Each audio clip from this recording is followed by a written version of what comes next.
Yes, Michael's reminding me that we have a meeting in 15 minutes. This is Ariana Carruth, CEO of Pure World Sustainability, and this is Michael Blakely, Chief Operating Officer. Thanks for joining us today for a rather late lunch with PWS. Due to obviously COVID concerns, we're having lunch at the office today and ordered in. Without further ado, we're just going to jump right into some questions here for Ariana. It is a busy day, so we're just going to get to it. And it really falls on from what I've picked out for you today from the questions that came through. Were that of, your article that's obviously went out this week and obviously well received. And thank you for the feedback and comments, everyone. I think Ariana really appreciates it, and so do we. But there's a couple of really good questions actually, Ariana. So I'm going to just dive right in. Okay, what was your single biggest challenge as a CEO? Okay, that's a tough one. It might take me a bit to answer. Honestly, what comes to mind first is probably change management. As CEO, I have been challenged to lead our company into the future with sustainable business models to increase capital efficiencies.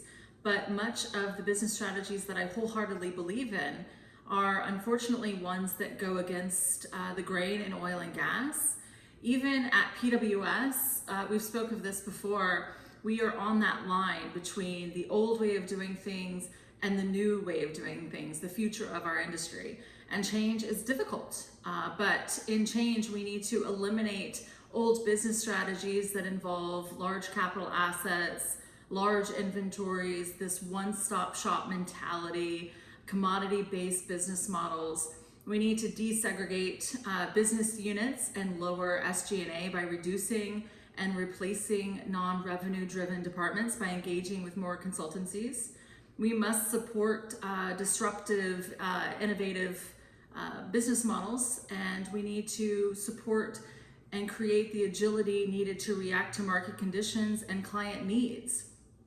Now, while I've mentioned much of this in my article that Michael referred to on LinkedIn this week, what I really didn't elaborate on was the challenges that we have actually faced within our own organization to make these changes. As CEO, I've had to steer the organization away from the comfort, actually, of the old way of doing things so we can stay aligned with our core mission statement to eliminate the take, make, waste industrial model of the past. And with strategic partnerships at the core of my approach to ensure the greatest efficiencies and return on investments, I've been challenged to realign stakeholders to the integration of essential partnership and customer engagement guide. We have to focus on our core competencies and to evaluate partnerships based on a mutual value proposition to an end goal of a leaner, greener, and more profitable future. I have evaluated a checklist that we use in the organization, and it's rather simple, as Michael knows and everyone else knows in PWS, but it often will highlight a wrong fit for our company in a partnership within minutes. It evaluates competition, a scope of opportunity, local content, embargo concerns, key personal past dealings and connections, a capabilities assessment of the basics, manufacturing, logistics, tool redressing, certifications, etc. But it also really aligns and asks questions about, is this partnership going to really align with PWS? What value does it bring to PWS in that relationship to our organization? Is there a technology gap that it fills? And does this potential partner or customer meet with PWS core values and sustainability requirements? Discussing how our company initiatives internally reflect or reflective in our business decisions helps keep PWS aligned with our vision for the future of the industry. It helps us balance out. So we're not, as we're writing that line, we are focused more on the future and taking, looking back at our past, using our experience in oil and gas, but making sure that we are driving forward in the future. And we do that with keeping our core values at the core of all of these discussions. A future with strategic partnerships, a truly disruptive R&D pipeline of sustainable tech, and the agility in business to react to market conditions and client needs is our core. And it is, I think this has been the greatest challenge. I think that I have experience as a CEO, and I think a lot of CEOs are going to experience as they really address change management in their organizations for what I have said and say frequently, a leaner, greener, and more profitable future. Well, that kind of wraps up that answer. No, thanks for that. I think that you've kind of touched on all the key points there, Ariana, that could really come out of that, and it certainly gives a bit of insight into obviously our decision-making processes inside PWS. Yes. All right, so we hear a lot that people want more tech questions, and I think we've mentioned it before, but maybe we haven't mentioned it before. You can email us directly, Michael at pws-ce.com, Ariana at pws-ce.com, to send us more of your questions. Of course, you can always send them on LinkedIn, as many of you do, but if you have specific questions for one of us or both of us, that's our email addresses. I know that a lot of people want to hear more tech talk from Mike, so I will give him a meaty question.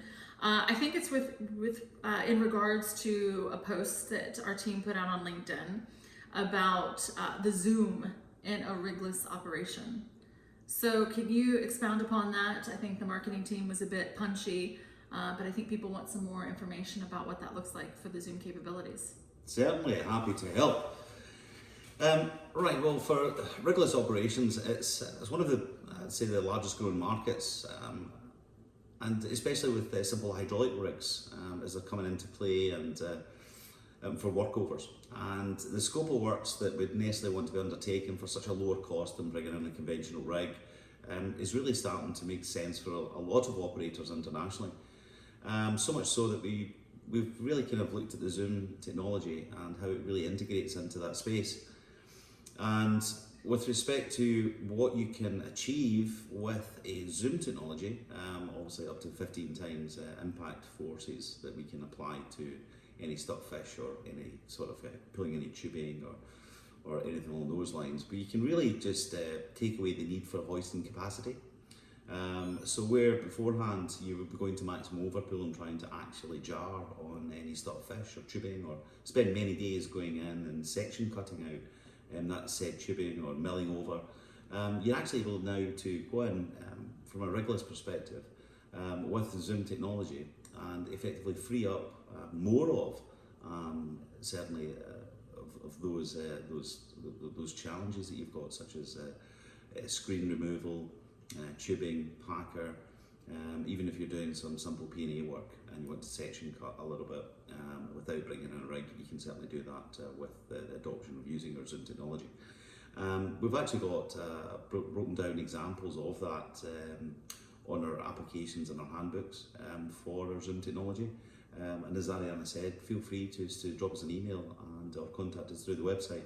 We'll facilitate that information to be disseminated out to you. And really kind of run you through the indices of what those applications really look like. But when you think that you're limited to maybe about a 300-ton overpull, we're in now, if you run in with an effective Zoom technology, you don't have to really worry about the overpull constraints and then effectively load limit yourself. You can be far more effective. I mean, if you're looking at a cost saving, it's a fraction of the cost to bring in a hydraulic workover rig than it is to actually bring in a conventional, and you can achieve so much more now than what you could before. So that kind of touches on it. Happy to share more information, just drop us a line. Thank you very much for joining us for a rather late lunch with PWS. We actually have a meeting that our computers were reminding us of, so we will hop off and we will see you next time. Thanks again. Thank you. Bye.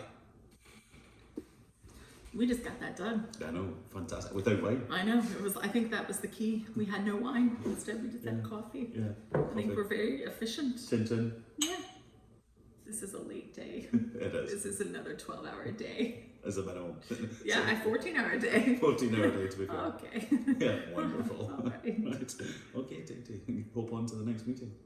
All right. Right. Time to go. Yeah. Au revoir.